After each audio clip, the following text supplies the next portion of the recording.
All right, so it is just past 2, so we will get started. Thank you for everyone for joining today. This webinar is on ODS reporting, common questions, and reporting tips. And before we really dive in, just a few housekeeping items. First, the webinar is being recorded, and a recording will be made available on EPA's website. All lines are currently muted. At the end of the presentation, we do anticipate having time for some additional Q&A. You can also use the chat feature throughout the presentation to ask any questions if you have any as they come up.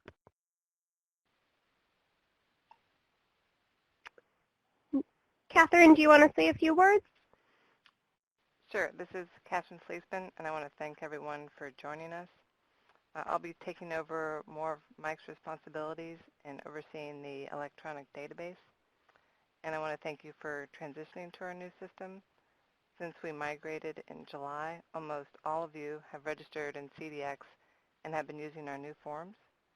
And we hope over the course of this webinar, you will have all your questions answered that you've been asking us over the course of the migration. And with that, I'll turn it back over to Emily. Thanks, Catherine. So this is Emily Gala. I'm a contractor for EPA and have been supporting Mike and Catherine on EPA's ODS tracking system for many years now. So today's webinar, we'll start by just giving a little bit of background and context for why we're hosting this webinar.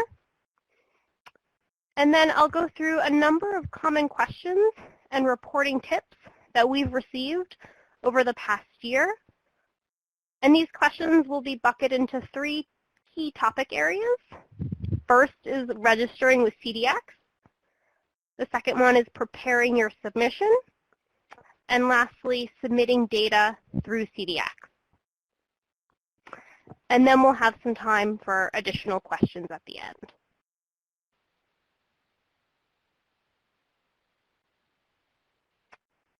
So for some background, as many of you know, last July, EPA upgraded the CDX application that's used for the electronic submission of ODS reports. This upgrade coincided with the upgrade to the tracking system that EPA uses to track data on the production and consumption of ozone-depleting substances. As part of this upgrade, we also expanded the electronic reporting capability and revised the method for communicating on the report status of your submissions. Since that time, we have received a number of questions as you've all transitioned to this new reporting platform. So we'd like to use today to highlight some of these questions, share those answers, and hopefully make reporting easier for you moving forward.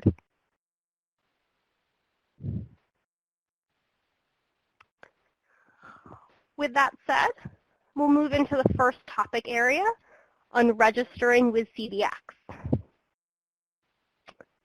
One question we've received is, my colleague left the company, and I am now taking over reporting responsibilities.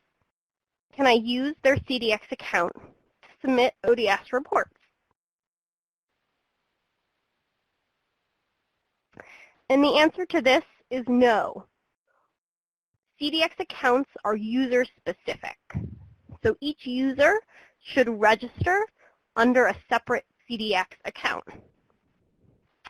However, we have designed our system so that even if you register under your own account, you still will have access to the historic reports submitted by any predecessors in your company, as long as you're using the same organization ID and know the passphrase used to create reports. And we'll get into the organization ID and passphrase a little bit more in some future questions.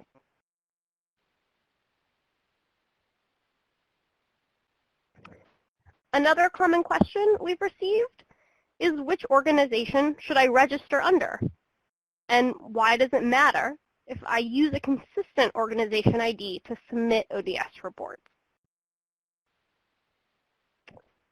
To answer the first part of this question, you should register under the organization that's historically been used by your company to submit ODS reports.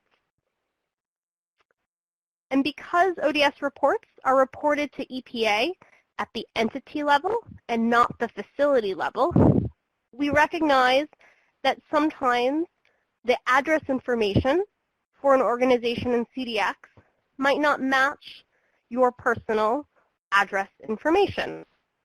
And this is okay. When you submit your ODS reports in CDX, you have the ability to tailor your contact information for each submission. And to answer the second part of this question, why does it matter that I'm using a consistent ID? And this is because EPA uses your organization ID in CDX as a unique identifier. And so if you're not sure what organization has been used historically by your company in the past to submit ODS reports, please feel free to reach out to me, and I can help tell you which one has been used previously.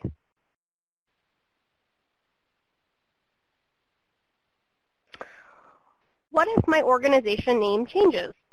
Should I register under a new organization in CDX?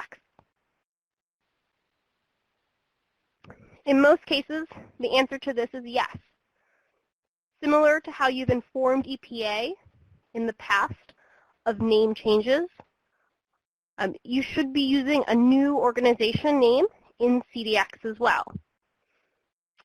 And we just ask that you again notify Mike and myself when you're using a new organization name in CDX, because again, we use this as a unique identifier, so we need to know which ID you are using.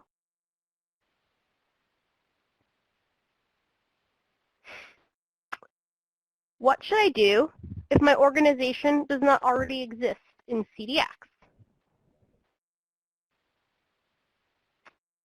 So for new companies that are new to using CDX to submit ODS reports, it's possible when you go into register and you search for your organization that an entry might not already exist in CDX. And this is okay. You have the option to add a new entry in CDX during the registration process.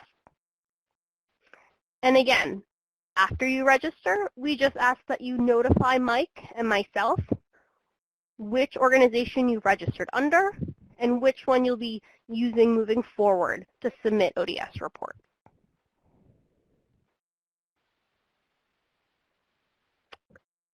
I mailed in my electronic signature agreement, but my account has not been activated. What is taking so long? For those that aren't familiar, the electronic signature agreement is the document you sign at the end of the registration process that verifies who you are and the information that you've entered into the system. You do have the option to sign the form electronically using the LexisNexis process in CDX, but you also may send it in hard copy. If you do, it can take sometimes weeks for us to receive that file because of the security measures that are taken when mail is processed by the government. So we do ask that you notify Mike James when you submit an electronic signature agreement in hard copy. That allows us to know to expect that file to come in. And if you have a time-sensitive need to have your account activated, you can also email or fax a copy of your electronic signature agreement to Mike, and that will allow us to activate your account immediately.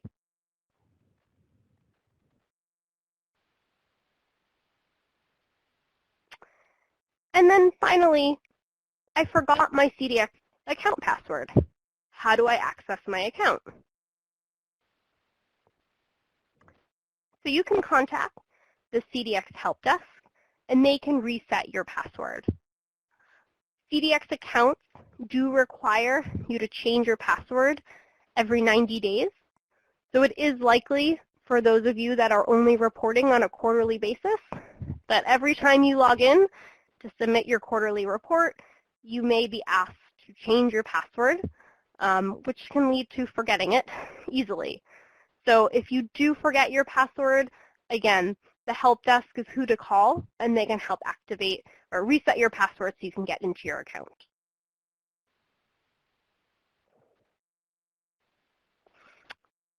And just a reminder, we do have other resources on the website that go through many of the topics we just discussed related to registering with CDX. So there is a helpful document that has step-by-step process in there on how to register and maintain your account, as well as a webinar recording of the webinar we hosted last summer related to this topic. Before I move on to the next topic area, I want to pause here and see if anyone has any questions related to what I just went over, or any additional questions related to this topic.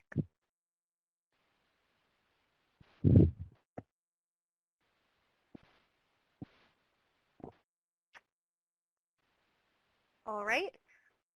I don't see anyone typing in the chat box, so I will move on, and at the end, again, you will have an opportunity to ask more questions then.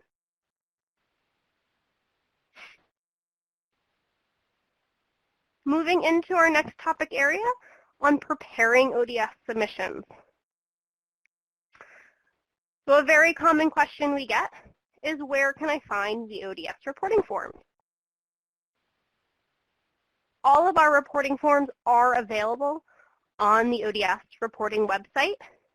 I highly recommend you bookmark this website if you have not already. And you should be checking the website to ensure you're using the most recent version of the form. We do email those forms out when we release a new version, but they're always going to be the most recent version on the website as well. The version number of the form can be found in the Instructions tab when you open the form if you have any questions about what version you're using.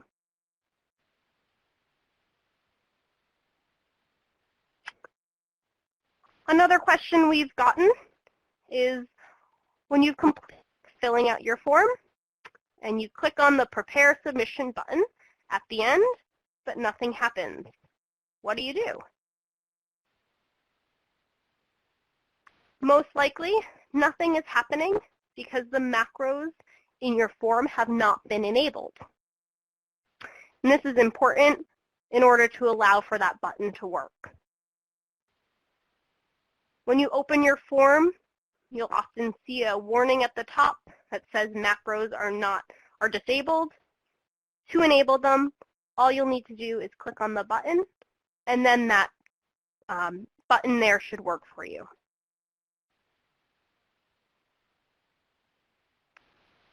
I saved the file as a CSV, but CDX is telling me I didn't attach the correct file. What's wrong?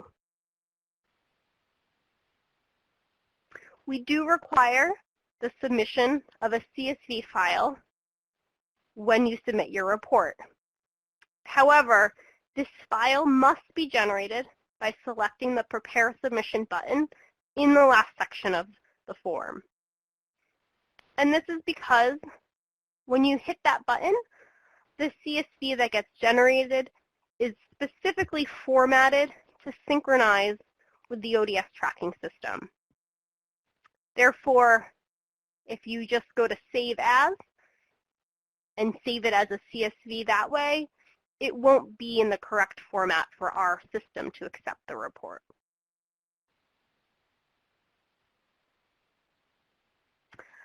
I am using a Mac computer, and I'm having trouble generating my CSV file. What should I do? So for those Mac users out there, we recognize that there are some different default security features in Mac computers than PC computers. These features continue to change and something we continually try to keep up with.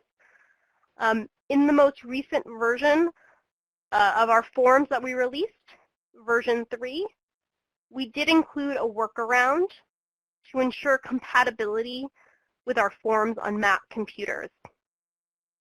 However, if you continue to encounter any issues, please notify me so that we can correct them and ensure that you can use our forms.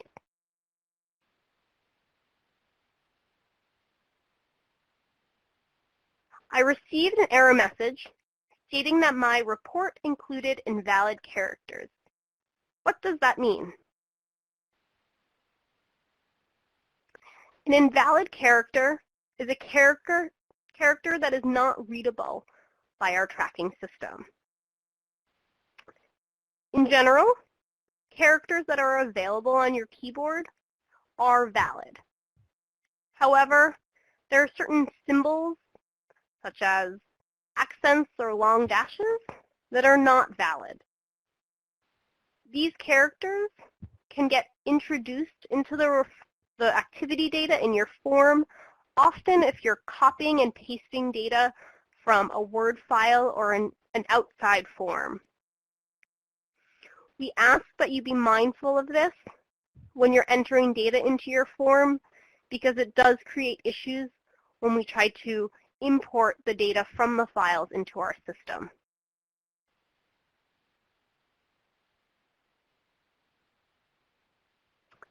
I don't have any activity data to report. Should I enter not applicable or 0 in the form?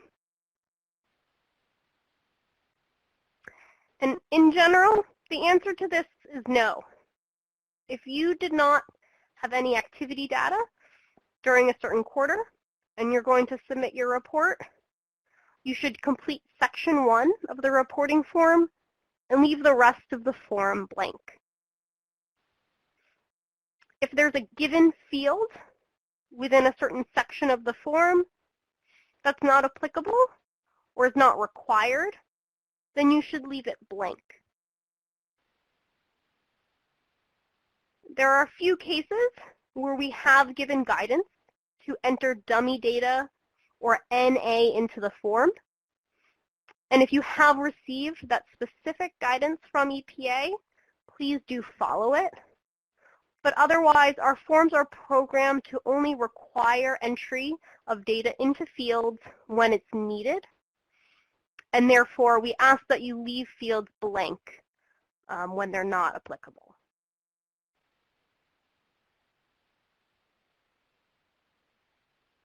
And lastly, I used to report second-party transformation of Class 1 and Class 2 chemicals on 2 separate reports. Should I still submit 2 second-party transformation reports? The answer to this is no. As part of our upgrade last summer, we did consolidate certain reporting forms, such as the different second-party transformation and second-party destruction forms by class. And so if you report on multiple chemical classes for these activities, it can all be consolidated into a single report, and that's what you should be submitting to EPA.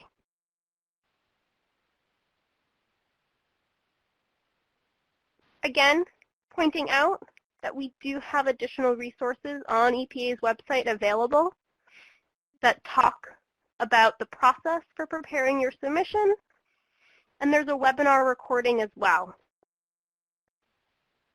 I'll pause again and see if there are any additional questions that I can answer relating to this topic at this time.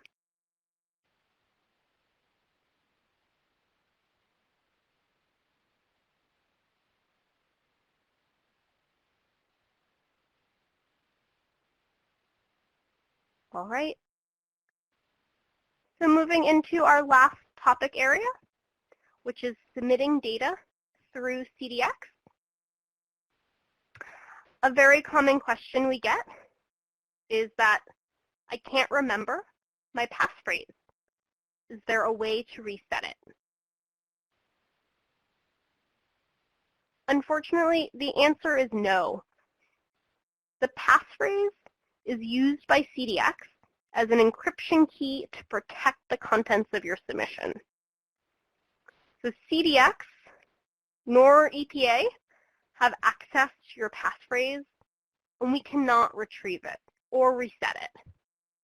And as a reminder, the passphrase is what is required to be entered every time you submit a new report. If you do forget your passphrase and you can't view or edit your submission in CDX as a result, please contact me and we'll find a solution to accomplish what you need to do.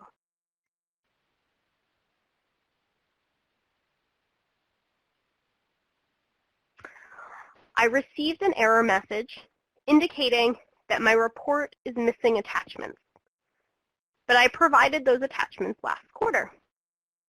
Why do I need to provide them again? In accordance with the regulations, supporting documentation must be provided each time an activity is reported to EPA. So certain attachments, such as your transformation and destruction verifications, or your QPS certifications, which are often year-specific reports or files, they have to be submitted to EPA each quarter in which that applicable activity is reported. Every time we review a report in the system, we expect to see those attachments. So if they aren't included, you will receive an error message back from EPA asking you to reattach those files.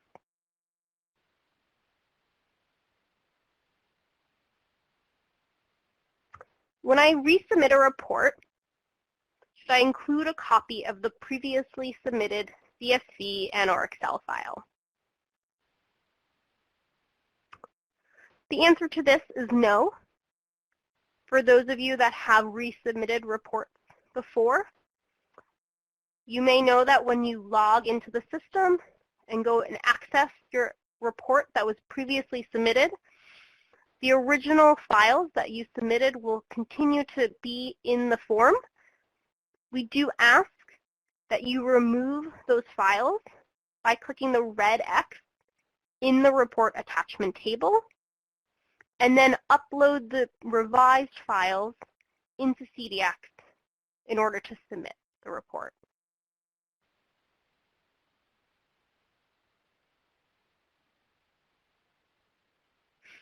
I submitted my report, but the status in the submission history table says in progress. Did EPA receive my report? The answer to this is no. A status of in progress indicates that you have not yet completed the submission process in CDX. If your report says in progress, you'll need to click on the report ID, enter your passphrase, and then go through the process of completing your submission. Once your report is submitted, the status in the table will be changed to submitted, and you'll additionally receive an email notification confirming that your report was submitted. And our guidance documents online go through the step-by-step process of completing that submission if you have any questions.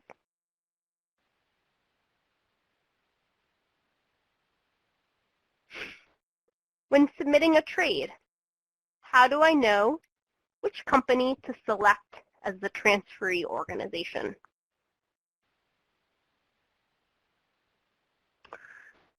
If you are performing an intra-company trade, meaning you're trading allowances from one chemical type to another within your organization, then your organization should be selected as the transferee organization. For inter-company trades, which are trades between one company and another, you'll need to confirm which organization ID is used by the company that you're transferring allowances to. And that is the organization ID you'll need to select in CDX when filling out your submission. This organization should also match the organization you enter into Section 2 of the Excel template.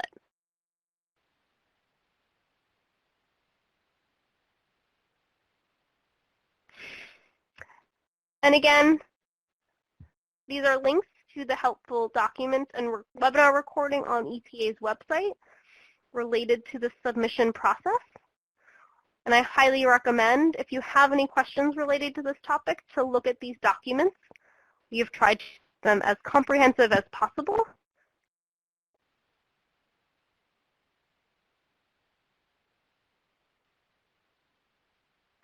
So that concludes the questions that we have received.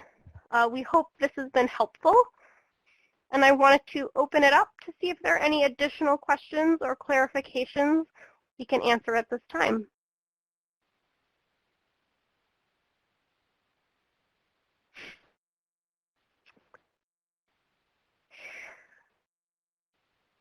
So we have a question from one stakeholder asking, how many times do you have to submit a no activity report before you do not have to submit them anymore?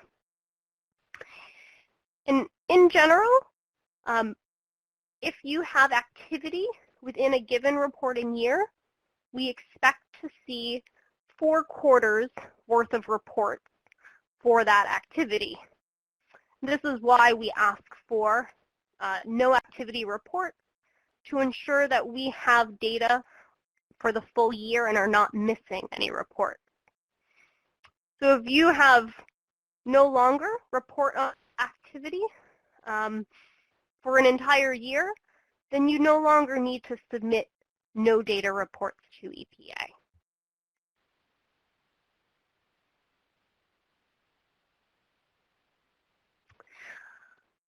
Another question here is, are you considering having a prepare option for the submittal? I'm not sure I understand exactly what you mean by that.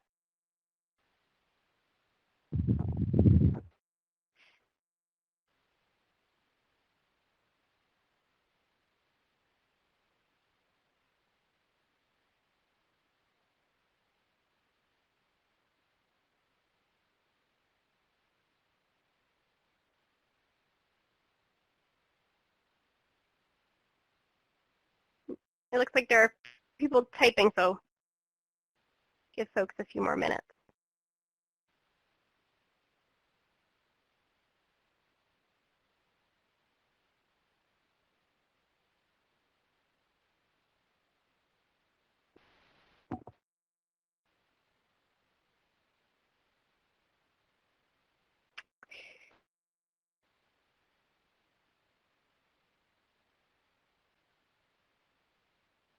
So we have received this question a few times in the past about within CDX there being a prepare role and a submitter role, which would allow someone to go in and prepare a submission and then someone else to go in and actually do the submission process. Because the reports themselves are largely filled out within an Excel template that gets uploaded into the system, we didn't create the capability of having different roles within CDX.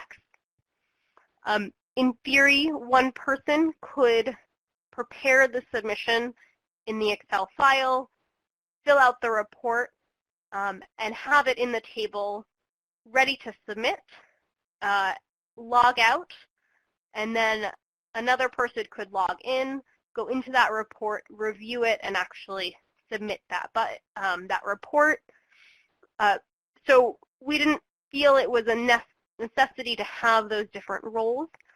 However, it is something we can consider and look into, since I know we have gotten that question quite a few times now.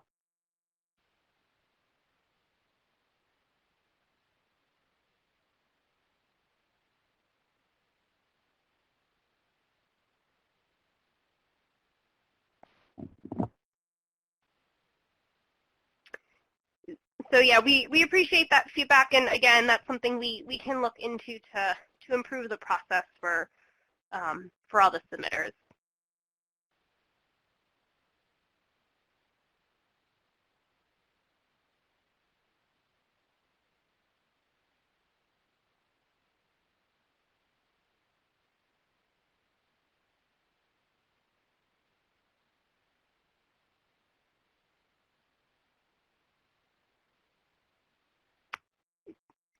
So if you register under, and this is in response to a question about being able to review the status of a submittal, even if you didn't submit the report. And so if you register under the same organization ID, you can have multiple users that have access to that same submission history table. So that is where you'll see the status of reports. So currently, anyone in your organization that is using the same ID to submit reports should be able to log in and view the same table, view all of the reports that have been submitted and their current status. To actually go in and access a report, you do need the passphrase. Again, this is just the security measure to ensure that only the right people can access the forms. But if you choose to share that passphrase within members of your organization, then everybody should be able to access all of those reports.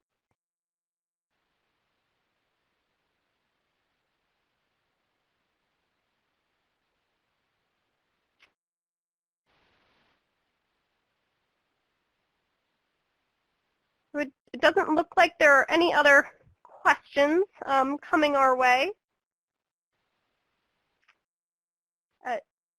Catherine, do you want to say a few closing words? Sure. This is Catherine Sleesman again from EPA. Oh, we have another question. Someone's typing.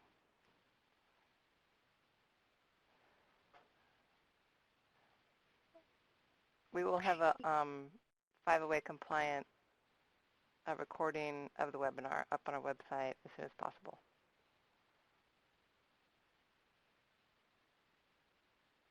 I hope that answers your question about emailing the PowerPoint. Okay. Okay, so I just want to, if we have no more questions, I want to thank everyone for joining us. And like I said before, we'll have this recording up on our website as soon as I can. So thank you, Emily, for guiding us through all the questions we received from the stakeholders over the past couple of months. Great. Yes, thanks everybody. And if you do have other questions, do feel free to reach out. Our contact information is here.